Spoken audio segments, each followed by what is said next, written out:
Samedi 10 octobre, à l'occasion de la 3e journée de championnat féminin, le SOVB recevait le VBC Saint-Leu au gymnase de Saint-François.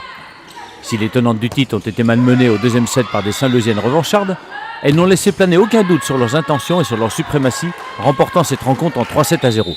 On a un seul objectif, c'est à partir de mars-avril, les championnats, la finalité, les championnats de la Réunion, les challenges de France. Donc je laisse un peu plus faire pour qu'il y ait un peu de créativité dans le jeu, un peu de création, un peu plus de relâchement. Mais là, j'ai dû intervenir au deuxième set. Mais c'est vrai que, comme je disais, je perturbe beaucoup mon équipe parce qu'on fait beaucoup de changements. Comme on a la main mise sur les matchs, je fais tourner beaucoup. Donc quand je fais beaucoup de turnover, je perturbe mon équipe, il n'y a jamais des trucs réguliers.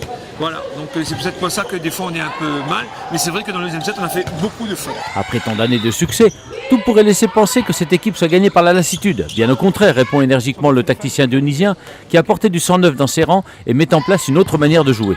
Bien au contraire, parce qu'on a eu l'arrivée, intégration de la jeune Lisa, la cadette qui a 16 ans aujourd'hui, la numéro 6, qui est une cadette et qui en ce moment a joué 3 matchs consécutifs avec l'équipe 1 et qui est l'un des plus gros potentiels de la Réunion. On change les choses, c'est pour ça qu'il y a un peu de déchets en ce moment. On veut perturber les joueurs, changer des choses pour changer de jeu, pour avoir une autre manière de jouer.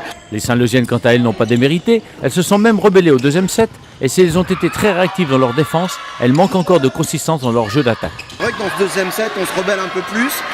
On est un petit peu plus exigeant dans ce qu'on a pu mettre en place et elles ont baissé peut-être un petit peu d'intensité en face, donc du coup ça nous a permis de développer un petit peu plus notre jeu, mais on voit bien qu'à chaque fois le manque de rigueur et le nombre de fautes qu'on fait nous permet de toujours rester encore un petit peu derrière, mais bon, avec du travail ça viendra et puis on verra bien au fil du temps, quoi. Offensivement on est moins forte encore.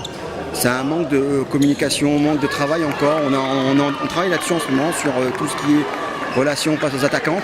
On a essayé de partir sur un système de jeu au niveau de la défense, ce qui nous arrive à mettre un petit peu de dynamisme. Maintenant, il faut qu'on soit plus concentré dans l'observation et pour enchaîner sur le jeu de contre-attaque, quoi.